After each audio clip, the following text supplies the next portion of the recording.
जय हिंद साथियों। आज हम फिर से स्टार्ट करने वाले हैं आर्मी क्लर्क के लिए ये मॉडल पेपर। और ये मॉडल पेपर जो है ये स्टार्टिंग से मैं कर रहा हूँ 1 से कर रहा हूँ। इसके बाद आएगा 2 आएगा 3 आएगा, इसके बाद कंटिन्यू चलता रहेगा। और ये जो क्वेश्चन है कहीं देखने के लिए नहीं मिलेगा आपको, यानी कि ये जो मैंने बनाया है ये आपका कह सकते हैं, इसको हार्ड लेवल कह सकते हैं, ठीक है। और साथ साथ मैं आपको ये कहना चाहता हूँ कि अगर आप इंग्लिश के लिए और मैथ के लिए लाइव क्लास ज्वाइन करना चाहते हैं तो आप वन प्लस डिफेंस एकेडमी का आप एप्लीकेशन मोबाइल में डाउनलोड कर सकते हैं, ठीक है। और उस पर आपको इंग्लिश और मैथ क्लास मिल जाएगा और आपको कुछ दिनों में आपको लाइव टेस्ट भी इस पर मिलेगा आपको, ठीक है। तो जल्दी से करें और वन प्लस डिफेंस एकेडमी का मोबाइल एप्लीकेशन अपने फ़ोन में इंस्टॉल कर लें, ठीक है। तो चलिए स्टार्ट कर लेते हैं आज के पहले क्वेश्चन से। तो पहला क्वेश्चन आज का है, पहला क्वेश्चन क्या कह रहा है, भगत सिंह राजगुरु और सुखदेव जयगोपाल के साथ निम्नलिखित में से किस साजिश के मामले में शामिल थे। देखिए, यानी कि ये जो थे भगत सिंह, राजगुरु, सुखदेव और जयगोपाल जो थे ये कौन से साजिश में ये शामिल थे। पहला ऑप्शन जो आपके पास है कानपुर षड्यंत्र केस, दूसरा है लाहौर षड्यंत्र केस, तीसरा है भागलपुर साजिश का मामला और चौथा है अलीपुर बम केस। तो इसका आंसर हो जाता है ऑप्शन नंबर बी हो जाता है। क्या हो जाता है, लाहौर षड्यंत्र केस हो जाता है। कौन सा हो जाता है, लाहौर षड्यंत्र केस आपका आंसर हो जाता है। इसके बारे में थोड़ा सा आप जान लीजिए। ये जो केस कब की बात है, जब लाला लाजपत राय की हत्या हुई थी, जब लाला लाजपत राय की जब हत्या हुई थी तब उसके बदला लेने के लिए जो पुलिस के जो प्रमुख थे, स्क्वाड थे, कौन थे, स्क्वाड थे, उसे मारने के लिए प्लान बनाया गया था, ठीक है। लेकिन हुआ क्या, ये उसके जो वहाँ के जो डीएसपी थे, कौन थे वहाँ के डीएसपी जो थे वहाँ के, जिसका नाम सॉन्डर्स था। क्या नाम था, जेपी सॉन्डर्स। क्या था, जेपी सॉन्डर्स था। उसे गोली मार दिया गया और उनकी मृत्यु उसी स्थान पर हो गई थी, ठीक है। यानी कि ये जो मामला उसी का मामला है, लाहौर षड्यंत्र केस का मामला है ये, ठीक है। आते हैं दूसरे क्वेश्चन पे। दूसरा क्वेश्चन क्या कह रहा है, एक व्यक्ति कितनी बार भारत का राष्ट्रपति बन सकता है। एक व्यक्ति कितनी बार भारत के राष्ट्रपति बन सकता है। ऑप्शन जो है आपके पास, पहला ऑप्शन है 1 बार बन सकता है, 2 बार बन सकता है, 3 बार बन सकता है या इसकी कोई सीमा नहीं है। कौन सा आपका आंसर है। देखिए, इसका आंसर हो जाता है आपका आंसर ऑप्शन नंबर डी हो जाता है, जो क्या है, कोई सीमा नहीं, यानी कि नॉन लिमिट। यानी भारत में राष्ट्रपति कितनी बार भी बन सकता है। ये क्या कह रहा है, ये कह रहा है अनुच्छेद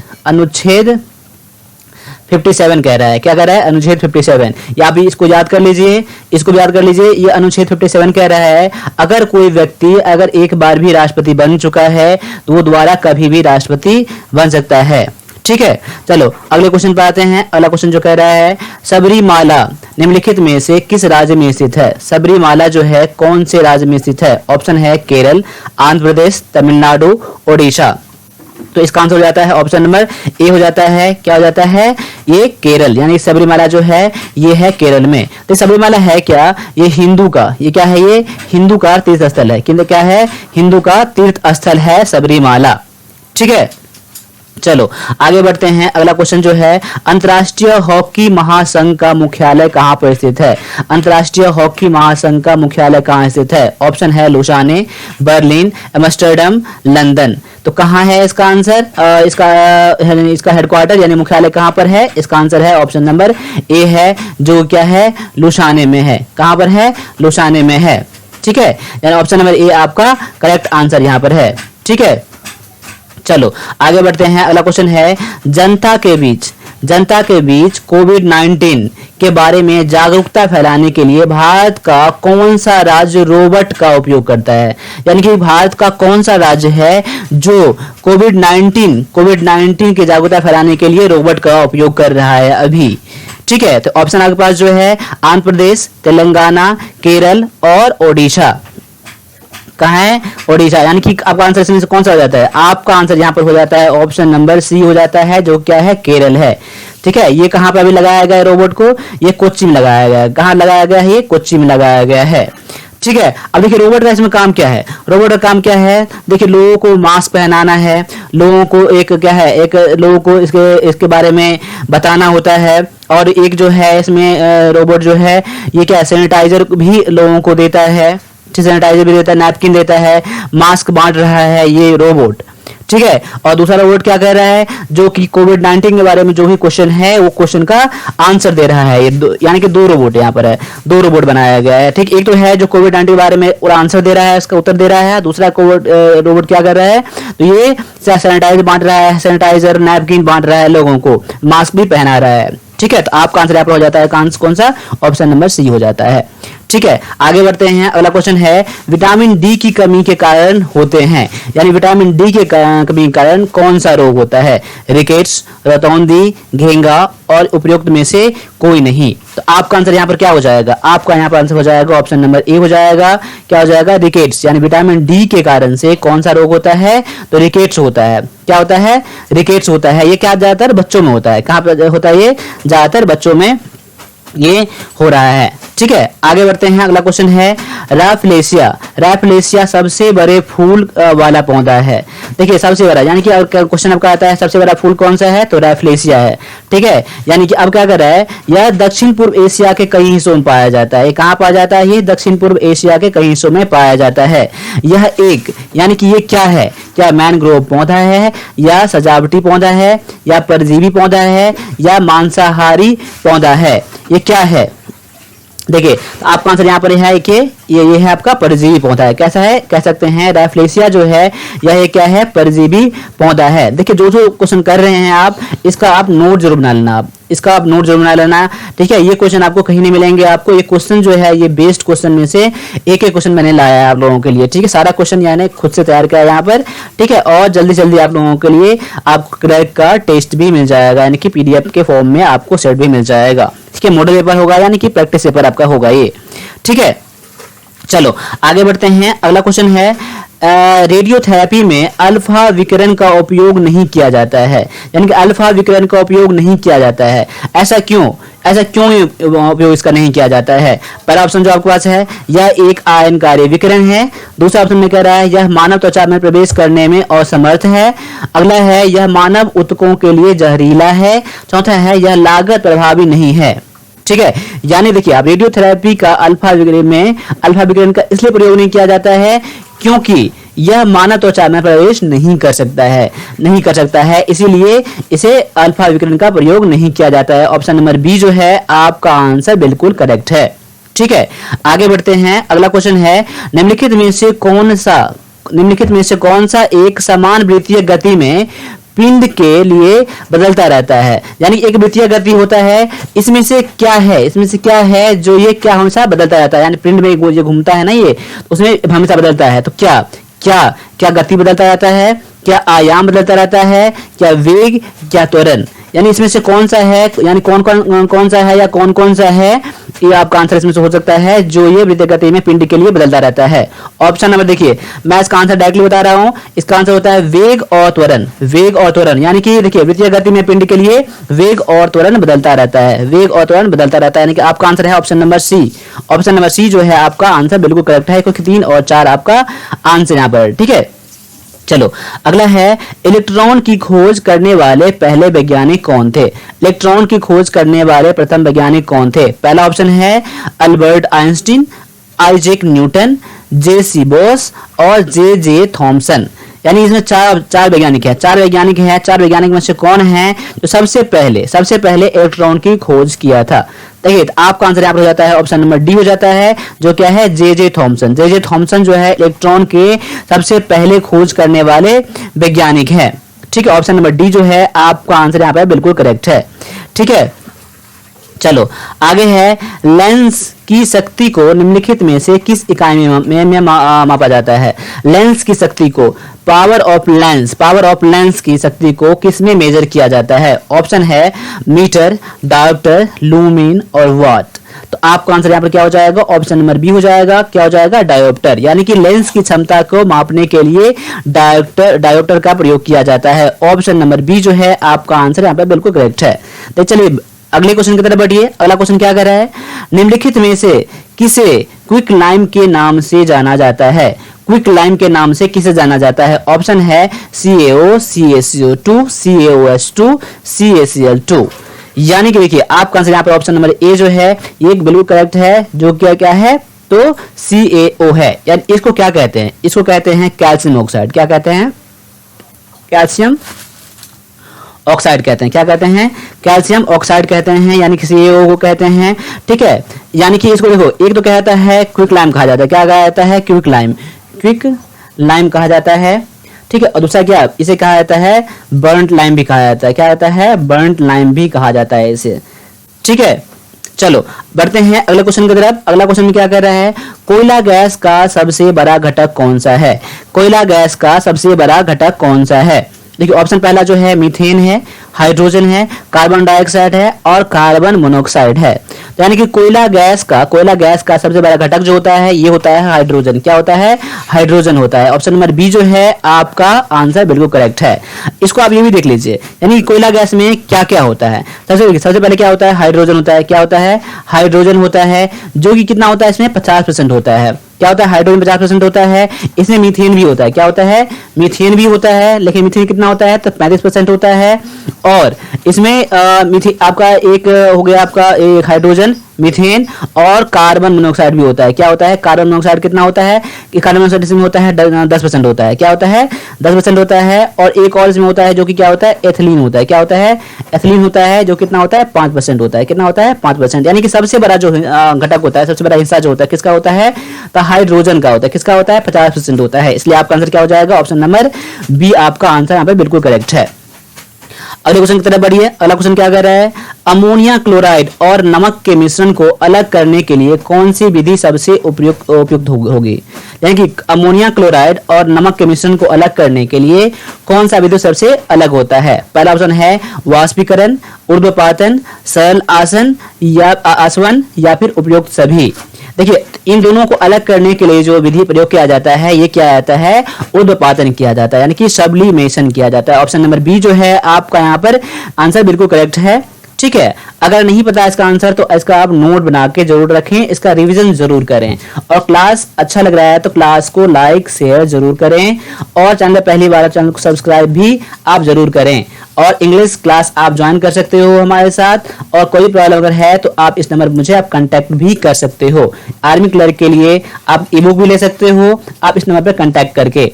ठीक है, चलो आगे बढ़ता हूं। अगला क्वेश्चन है, निम्नलिखित में से कौन सा मिश्रण नहीं है। कौन सा मिश्रण नहीं है, महासागर का पानी या टेबल नमक या फिर वायु या फिर मिट्टी।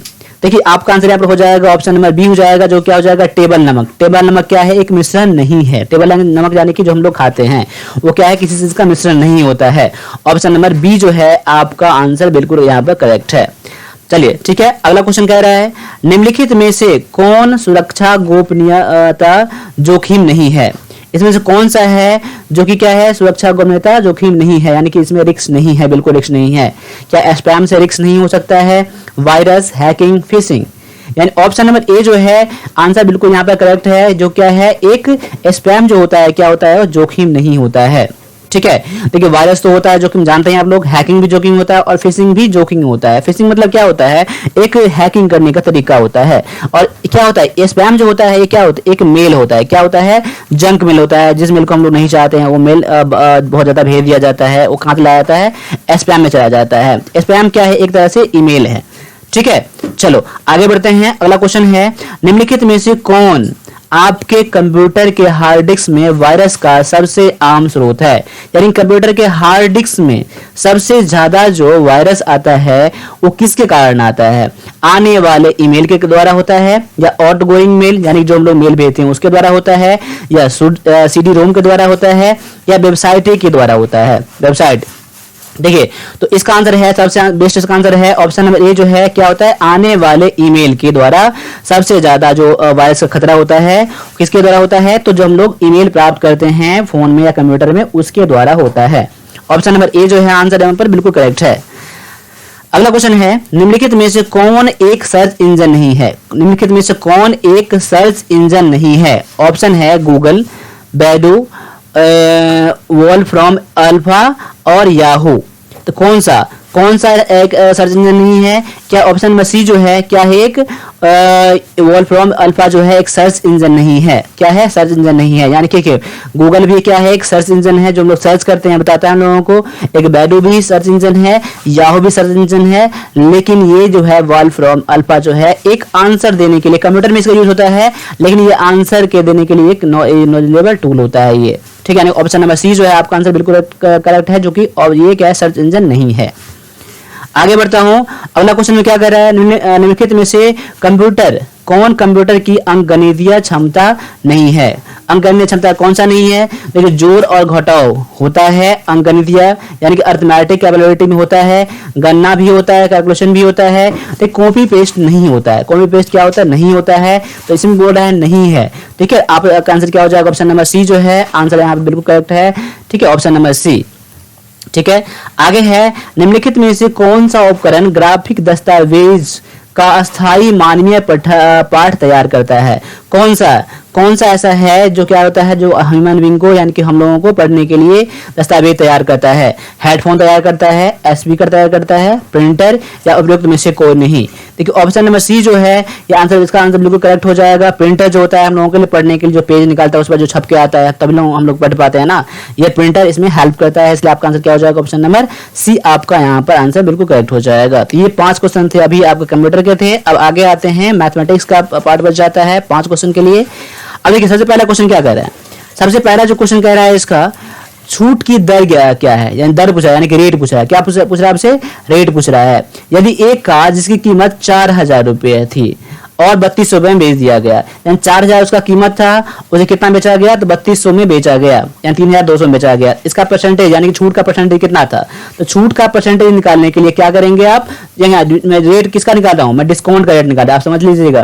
ठीक है, डिस्काउंट का रेट निकालने के रहा हूँ। तो यहाँ पे देखो कितना पहले छूट दिया, कितना रुपयों में कितना छूट दिया गया? तो रुपया में दिया गया छूट कितना? देखिए तो 4,000 में से आप 3200 घटा दीजिए। अब देखिए बटा में क्या कर दीजिए, बाई में क्या कर दीजिए। पहले कितना इसका मतलब 4,000 था ना, 4,000 कर दीजिए, इसमें गुना कर दीजिए, अब 100 से गुना कर दीजिए, वही आपका काट के आंसर हो जाएगा। यानी कि देखो घटाओगे यहाँ पर कितना हो जाएगा? 800 बटा में 4,000 हो जाएगा, गुना में 100 कर दीजिए, 0 0 कट जाएगा, 1 0 कट जाएगा, 20 का 80, यानी कि क्या हो जाएगा? 20% आप क्या हो जाएगा? छूट हो जाएगा। यानी कि 4,000 में अगर 20% का डिस्काउंट देंगे, इसका मतलब कितना रह जाएगा? 3200 रह जाएगा। आपका आंसर यहाँ पर बिल्कुल करेक्ट है, जो कि ऑप्शन नंबर डी में दिया गया है। ठीक है, आगे बढ़ता हूं। अगला क्वेश्चन क्या कह रहा है, 80 मीटर लंबी एक रेलगाड़ी 120 मीटर लंबे प्लेटफॉर्म को 20 सेकंड में पार करती है। क्या है? 80 मीटर लंबी एक रेलगाड़ी है, 80 मीटर एक लंबी रेलगाड़ी है, ठीक है, और 120 मीटर लंबा प्लेटफॉर्म है, उसको 20 सेकंड में पार करती है। उसकी गति कितनी है, यानी स्पीड कितनी है? तो सबसे पहले देखिए स्पीड का फॉर्मूला क्या होता है। स्पीड का फॉर्मूला क्या होता है? डिस्टेंस अपॉन में क्या होता है? इसका होता है टाइम। देखिए डिस्टेंस, जब एक रेलगाड़ी एक प्लेटफॉर्म पार करता है, एक प्लेटफॉर्म को पार करता है, तब उसकी लंबाई कितनी हो जाती है, यानी दूरी कितनी हो जाती है, डिस्टेंस कितना हो जाता है। यानी रेलगाड़ी की अपनी लंबाई और प्लेटफॉर्म की अपनी लंबाई दोनों को ऐड कर देते हैं तो उसकी दूरी निकल जाती है, डिस्टेंस निकल जाती है।